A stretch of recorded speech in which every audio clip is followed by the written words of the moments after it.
మాతృకే మిత్రులందరికీ నమస్కారం. మా ఇన్విటేషన్ మన్నించి మీ అందరూ ఇక్కడ వచ్చినందుకు ముందుగా మీరు చాలా కృతజ్ఞతలు. అలానే పేషెంట్ పేరు కాసమ్మ గారు, వాళ్ళ అమ్మాయి బిందు, వీళ్ళిద్దరూ నా పేషెంట్స్.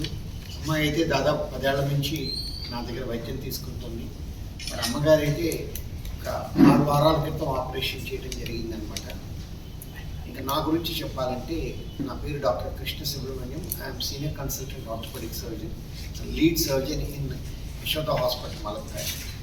గత 31 సంవత్సరాలుగా orthopaedics, sports injuries, joint replacements, అదే కాక ఆర్థోపెడిక్స్లో అన్ని విభాగాల్లోనూ మా జనరేషన్ వాళ్ళు ట్రైన్ అయ్యాము. నాతో పాటు 4 అసోసియేట్స్ పనిచేస్తున్నారు. వారిలో డాక్టర్ నరేష్ గారు సీనియర్ మోస్ట్. ఇప్పుడు వారు ప్రతి నెల ఖమ్మం వచ్చి ఇక్కడ మా తరఫున సేవలు వారు చేస్తున్నారు. ఆర్థోపెడిక్స్లో అన్ని విభాగాల్లోనూ మేము ట్రైనింగ్ అయ్యాం కాబట్టి అది ఎముకలకు సంబంధించింది కావచ్చు, జాయింట్స్ సంబంధించింది కావచ్చు, కండరాలకు సంబంధించింది కావచ్చు, లేకపోతే ఈ స్పోర్ట్స్ ఇంజరీస్, మీరు వింటున్న ఈ జాయింట్ రిప్లేస్మెంట్స్లో అత్యాధునికమైన రోబోటిక్ సర్జన్స్, నావిగేటెడ్ సర్జరీస్, ఇవన్నీ కూడా రెగ్యులర్గా యశోద హాస్పిటల్ మలక్పేటలో మేము మా సేవల్ని వినియోగిస్తున్నాము. తద్వారా ప్రతి నెల కొన్ని వందల మంది పేషెంట్లు బెనిఫిట్ పొందుతున్నారు. అలా ఈరోజు మన ముందు వచ్చిన ఇద్దరు పేషెంట్లు, మిసెస్ బిందు గారు ముందు వారి ప్రాబ్లం చెప్తారు. తర్వాత వాళ్ళ అమ్మగారికి నేను ఆపరేషన్ చేయడం జరిగింది, ఆవిడ ప్రాబ్లం కూడా చెప్తారు. కైండ్లీ లిజన్ చూద్దాం. దాని తర్వాత మీరేమన్నా ప్రశ్న అడిగితే నేను సమాధానం చెప్తాను. నమస్తే అండి, ఇక్కడికి వచ్చినందుకు థ్యాంక్ యూ. నా పేరు బిందు, మాది ఇక్కడే ఖమ్మం లోకల్ అండి. నాకు ఫస్ట్ డెలివరీ తర్వాత చాలా పెద్ద ప్రాబ్లం వచ్చింది. 20 డేస్కే చాలా హిప్ జాయింట్లో చాలా ఇన్ఫెక్షన్ వచ్చి చాలా పెద్ద ప్రాబ్లం వచ్చింది. నడవలేకపోయాను. ఇక్కడ ఎంతమంది డాక్టర్స్కి చూపించిన ప్రాబ్లం ఏంటో తెలుసుకోలేకపోయాను.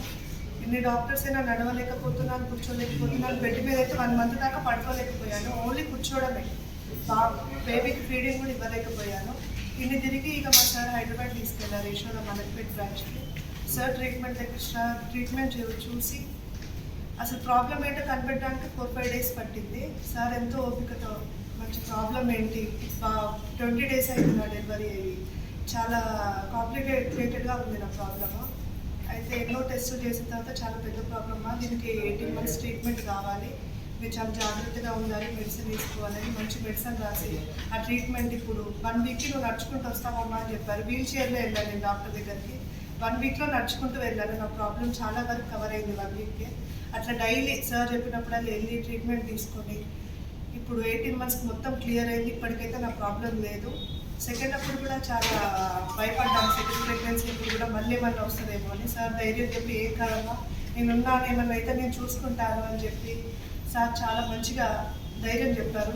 అట్లా సెకండ్ స్టెప్ కూడా వేసాను. తర్వాత డెలివరీ అయిపోయిన తర్వాత ఎలాంటి ప్రాబ్లం కూడా లేదు. తర్వాత చాలా షోల్డర్ ప్రాబ్లమ్స్ అలా కూడా వచ్చాయి. సార్ దగ్గరికి వెళ్ళాను, మెడిసిన్ తోటి చాలా వరకు క్లియర్ చేశారు. మా ఫ్యామిలీ డాక్టర్ లాగా నాకు నడవలేక స్థితిలో వెళ్ళాను. మా సార్ అయితే మా ఫ్యామిలీ అందరూ కూడా చాలా బాధపడ్డారు. ఇట్లా ఏంది చిన్న ఏజ్లో నడవలేకపోతుంది, చాలా బాధపడి సార్ మీద నమ్మకం ఉంచాము.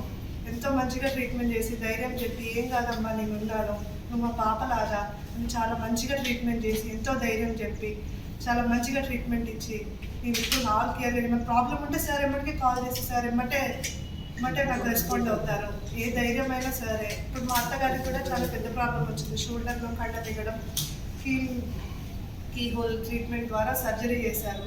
అప్పుడు ఏమైనా చేయాలన్నా కూడా చేయలేకపోయారు, ఎమ్మటే చేసేసారు. ఇప్పుడు మంచిగా ఉంది, 6 weeks అయింది ఆపరేషన్ అయి కూడా. ఇప్పుడు ఓకే, అన్ని పనులు తను చేసుకుంటున్నాను, అంతా సార్ వల్లనే.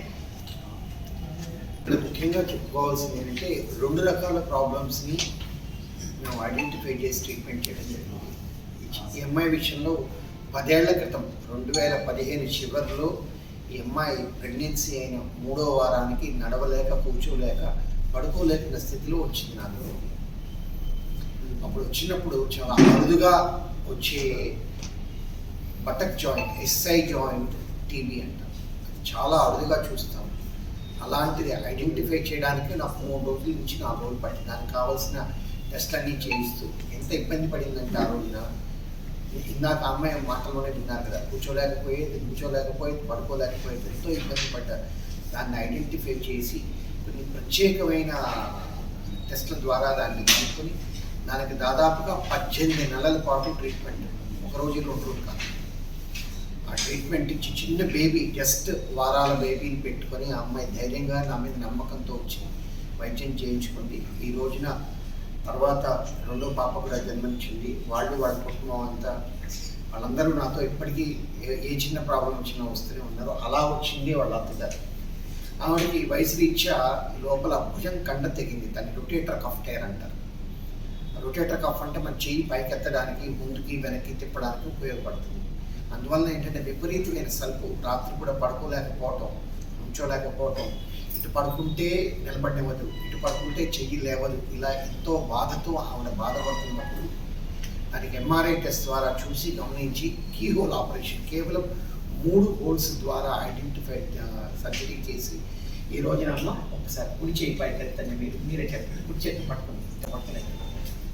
ఎస్, ఈ రోజున అన్ని చక్కగా తన పని తను చేసుకోగలుగుతోంది. ఈ రోజున మీకు నొప్పి తగ్గిందమ్మా? మీ పనులు ఏం చేసుకోగలుగుతున్నారు? నా పనులు నేను చేసుకుంటున్నా, దేవుడి పూజ కూడా చేస్తున్నాను. నా పేరు నేను జరుపుకుంటున్నా, స్నానం అన్నీ నా నేను చేసుకోగలుగుతున్నా. మంచిగా తగ్గిపోయింది. ఈ ఆపరేషన్ తర్వాత అత్యంత ముఖ్యమైనది ఏంటంటే ఫిజియోథెరపీ. ఆ ఫిజియోథెరపీ 5 నుంచి 6 నెలల పాటు చేయాలి. మన ఖమ్మంలోనే ఇలాంటి ఆపరేషన్స్ నాకు గుర్తుండి కొన్ని 100 పైన చేసుకుంటారు. పేర్లు చెప్పకూడదు, బికాస్ పెద్ద పెద్ద ఆడిటర్స్ ఇక్కడ ఉన్నారు, వాళ్ళకి చేశాను. తర్వాత మన పోలీసు వ్యవస్థలో ఉన్న వాళ్ళకి చేశాను, సబ్ ఇన్స్పెక్టర్ స్థాయి వాళ్ళకి చేశాను, వాళ్ళ అమ్మగారికి చేశాను. ఇలా చాలామంది ఇక్కడ నేను చేయడం జరిగింది. ఇక్కడ ఉన్న డాక్టర్స్ వాళ్ళ రిలేషన్స్ చాలామందికి నేను ఇక్కడ ఆపరేషన్ ఇచ్చడం జరిగింది. ఈ ఆపరేషనే కాదు, మోకాల మార్పిడి ఆపరేషన్ కావచ్చు, కీహోల్ ద్వారా మోకాల లిగమెంట్స్ తెగిపాటికి ఆపరేషన్ చేయడం జరిగింది. తర్వాత ఫ్రాక్చర్లు అయితే 1-2 కొన్ని వేలు చేస్తుంటాయి కదా 30 సంవత్సరాలకి ఇక్కడి నుంచి. ఇలా ఎంతోమంది నా మీద నమ్మకంతో ఈ ఏరియా ఆఫ్ రీజియన్ నుంచి వచ్చి, ఖమ్మం జిల్లా నుంచి, కొత్తగూడెం నుంచి, పాల్పర్తి నుంచి, భద్రాచలం నుంచి. భద్రాచలంలో అయితే ఒక డాక్టర్ గారి వైఫ్కి ఆవిడ హిప్ ఫ్రాక్చర్ అయితే వెంటనే ఆపరేషన్ థియేటర్ నడవటం ఆవిడ చాలా చక్కగా జరగడం జరిగింది. ఇలా అన్ని రకాల ఆర్థోపెడిక్ ప్రాబ్లమ్స్కి మేము మా టీం, మా 4 డాక్టర్లు, నాతో పాటు ఇంకొక 4 అంటే 5 డాక్టర్లు, మా పెద్ద టీం, మేమందరం అన్ని రకాల సహాయ సహకారాలు మేము అందజేస్తున్నాము. ఇప్పుడు ప్రతి నెల డాక్టర్ నరేష్ గారు ఆయన ఇక్కడ ఈ ఖమ్మం సెంటర్కి వచ్చి మా సర్వీసెస్ మా తరఫున చేస్తున్నారు. వారు కూడా ఒక 2 నిమిషాలు మాట్లాడారు. ఇక్కడికి వచ్చిన పాత్రికేయ మిత్రులందరికీ ధన్యవాదాలు. నా పేరు డాక్టర్ ఏలేశ్వరరావు నరేష్. నేను గత 5 సంవత్సరాలుగా యశోద మరంపేటలో ఆర్థోపెడిక్ సర్జరీలో వర్క్ చేస్తున్నాను. డాక్టర్ కృష్ణ సుబ్రహ్మణ్యం శెట్టిలో నేను ప్రతి నెల 1వ ఆదివారము సార్ తరఫున యశోద మెడికల్ సెంటర్ ఖమ్మం వస్తున్నాను. డాక్టర్ గారు ఫ్రాక్చర్స్, కీహోల్ ఆపరేషన్స్లో బాగా ట్రైనింగ్ అయ్యారండి. వారు వైజాగ్ ఆంధ్ర మెడికల్ కాలేజ్లో చదువుకున్నారు. ఇక్కడ రామేశ్వరం రామగుణ అబ్బాయి అక్కడ చదువుకొని ఇప్పుడు మన దగ్గరే పనిచేస్తున్నారు గత 5 సంవత్సరాలుగా. నా దగ్గరే ముందు ఫెలోషిప్ ట్రైనింగ్ అయ్యారు 1 ఇయర్ పాటు. దాని తర్వాత ఇప్పుడు అసోసియేట్ కన్సల్టెంట్గా ఉన్నారు. వారు ఆర్థోపెడిక్స్లో, కీహోల్ ఆపరేషన్స్లో బాగా ట్రైనింగ్ అయ్యారు. దాంతోపాటు అన్ని రకాల ఫ్రాక్చర్స్ ఆయన చాలా సమర్థవంతంగా, ఎటువంటి ప్రాబ్లం వచ్చినా చాలా చక్కగా చేస్తారు. తెగింది కదండి, ఆ తెగిన కండ కీహోల్ ద్వారా చేస్తే రమారమి 2 లక్షల దాకా అవుతుంది. రమారమి 2 లక్షలు. అది సమస్య ఎందుకు వస్తుంది సార్? అసలు ఇది అనేక కారణాలు అండి. ఇది సాధారణంగా యంగ్స్టర్స్లో 30 నుంచి 35 ఏళ్ల వాళ్ళలో స్పోర్ట్స్ ఇంజరీస్లో అవుతుంది. ఇప్పుడు మీరు చూస్తుంటే భుజం గాయం కారణంగా క్రికెటర్కి ఫాస్ట్ బౌలింగ్ చేసే వాళ్ళకి ఇబ్బంది అంటారు, పైన గాయం కంటారు, లోపల కండ తెగుతుంది. అలానే ఒక వయసు వచ్చిన తర్వాత 50-67 దాటిన తర్వాత లోపల కండ క్వాలిటీ తగ్గుతుంది. ఆ తగ్గటం వల్ల పొరపాటు ఏ చెయ్యి గబుక్కును విదిలించడము, లేకపోతే చెయ్యి పడుతున్నప్పుడు కింద పడుతున్న చెయ్యి ఇలా అవుట్ స్ట్రెచ్ హ్యాండ్లో పట్టడము, లేకపోతే చెయ్యి వెనక్కి తిరిగి పడిపోవటము, ఇలాంటి వాటి వల్ల ఆ కండ తగ్గడం జరుగుతుందండి. అది బయటకి ఏమీ కనపడదు, మామూలు చర్మంలా ఉంటుంది. చెయ్యి ఎత్తలేకపోవటము, భుజం చనిపోయటము, భుజం ఎత్తలేకపోవటము, తన రోజువారీ చేసిన కార్యక్రమాలు చేయలేకపోవటము. ఉదాహరణకి మగవాళ్ళు అనుకోండి ఈ లుంగి కట్టుకోండి వెనక్కి నుంచి చేయి అందకపోదు, ఆడవాళ్ళు ఉంటే శారీ కట్టుకోవడం చాలా ఇబ్బంది అవుతుంది. ఇలాంటి ప్రాబ్లమ్స్ అన్ని డే టు డే యాక్టివిటీస్, తల రుద్దుకోవాలంటే తల దువ్వుకోవాలంటే ఇబ్బంది అవుతుంది. అలాంటి సమస్య కనపడుతూ ఉంటుంది. వాళ్ళు డాక్టర్ దగ్గరికి వచ్చినప్పుడు ఇది ఎక్స్రేలో కనపడవండి, కేవలం ఒక ఎంఆర్ఐ ద్వారా మాత్రమే కనుక్కోగలం. ఈ ఎంఆర్ఐ ద్వారా కనుక్కొని ఎంత కండ తెగింది, మొత్తం 4 రకాలు ఉంటాయి. ముందు వైపు సబ్స్కాపులారిస్ అని, పైన సుప్రాస్పైనటస్ అని, వెనకాల ఇన్ఫ్రాస్పైనటస్, టెలిస్పైనటస్ 4 ఉంటాయి. సాధారణంగా ముందు కండ పై కండ తిరుగుతుంది. సో ఆవిడకి వేసింది స్పెషల్ టెక్నిక్ ద్వారా స్పీడ్ బ్రిడ్జ్ టెక్నిక్ అని చెప్పి 4 యాంకర్ల ద్వారా చేయడం జరిగింది అనమాట. అంతా కీహోలే, ఓపెన్ ఏం చేయము, భుజమంతా ఓపెన్ చేయకుండా కీహోల్ అంటే టెలిస్కోప్ ద్వారా, కేవలం ఒక పెన్సిల్ మందం 4 mm టెలిస్కోప్ ఉంటుంది, దాని ద్వారానే చూసుకుంటూ చిన్న చిన్న హోల్స్ ద్వారానే ఆపరేషన్ చేయడం జరుగుతుంది. అంటే ఇవి కాళ్ళకు కూడా సమస్య ఇదే వస్తుంది సార్? కాళ్ళలో వచ్చే సమస్య సాధారణంగా లిగమెంట్ ఇష్యూస్ అంటారు, లిగమెంట్ టెర్లు అంటాం. అంటే ACL ligament, PCL ligament, cushions, meniscus, lateral meniscus కావచ్చు, మీడియల్ మెనిస్కస్ కావచ్చు దొరుకుతుంది. అది కూడా ఫాస్ట్ బౌలర్స్లోను, లేకపోతే మనం నడుస్తూ ఉంటాం, సడన్గా కాలు మెలికపడుతుంది, లేకపోతే కాలు ట్రిప్ అవుతుంది, కాలు మెలికబడి కింద పడుతూ ఉంటాం. వీటి వల్ల మళ్ళీ కాలు వెంటనే వాస్తుంది, నొప్పి చేస్తుంది, నడవలేము. ఎక్స్రే తీసి డాక్టర్ గారు నార్మల్గా ఉందంటారు, నడవలేకపోతుంటారు, కాలు పట్టుకుపోతూ ఉంటుంది, నేల మీద కూర్చోవడం కష్టం, మెట్లెక్కడం కష్టం, ర్యాంప్ దిగడం కష్టం, గబగబా నడుస్తుంటే పడిపోతూ ఉంటారు, కాలు పట్టుకుపోతుంటాయి. ఈ లక్షణాలన్నీ ఉంటాయి. వాటికి కూడా మాలాంటి నిపుణుల పర్యవేక్షణలో స్పోర్ట్స్ ఇంజరీస్ పర్యవేక్షణ చేసుకొని దానిలో ఉన్న లిగమెంట్ ఐడెంటిఫై చేసి ఏ లిగమెంట్ అయితే ఆ లిగమెంట్ కూడా కీహోల్ ద్వారా చేస్తాం. అందులో దాదాపుగా నాకు 32 ఏళ్ళ అనుభవం ఉంది. అది ఏసీఎల్ కావచ్చు, పీసీఎల్ కావచ్చు, ఎంసీఎల్ కావచ్చు, ఎల్సీఎల్ కావచ్చు, అది మనకి ఏ జాయింట్లో ఉన్నా కావచ్చు. ఫర్ ఎగ్జాంపుల్ మోకాల్లో అదే జరుగుతుంది, తర్వాత భుజం కీలు తొలుగుతూ ఉంటుంది మాటికి, దాన్ని రికరెంట్ డిస్లొకేషన్ ఆఫ్ షోల్డర్ అంటాం, దాన్ని కూడా చేస్తూ ఉంటాం. ఇలానే కీహోల్ ద్వారా సర్చ్ చేస్తాం. అలానే చీలమండ దగ్గర ఏటీఎఫ్ఎల్ టేర్ అవుతూ ఉంటుంది, అంటే లిగమెంట్ మనకి బయట చీలమండ మెలికపడింది అనుకోండి, కాలు వాస్తుంది, ఎక్స్రేలో ఫ్రాక్చర్ కనపడదు, కాలు బరువు వేయలేము. అలాంటి వాళ్ళలో కూడా ఈ ఆపరేషన్స్ కీహోల్ ద్వారా సరి చేయడం జరుగుతుంది. ఈ వైద్యానికి సంబంధించి ఫర్ ఎగ్జాంపుల్ రైట్ హ్యాండ్ షోల్డర్కి ఏదో మేజర్ సమస్య వచ్చిందనుకోండి, అది ఆరోగ్యశ్రీలో ఉన్న మన దగ్గర ఉంటుందండి. అది ఈ ఆపరేషన్ ఆరోగ్యశ్రీలో కవర్ అవుతుందండి, కానీ ఆరోగ్యశ్రీ కొన్ని హాస్పిటల్ మాత్రమే వర్తిస్తుంది, కొన్ని హాస్పిటల్కి వర్తించదు. అలా ఏ హాస్పిటల్ వాళ్ళకి వర్తిస్తుందో ఆ హాస్పిటల్లో జరుగుతూ ఉంటాయి.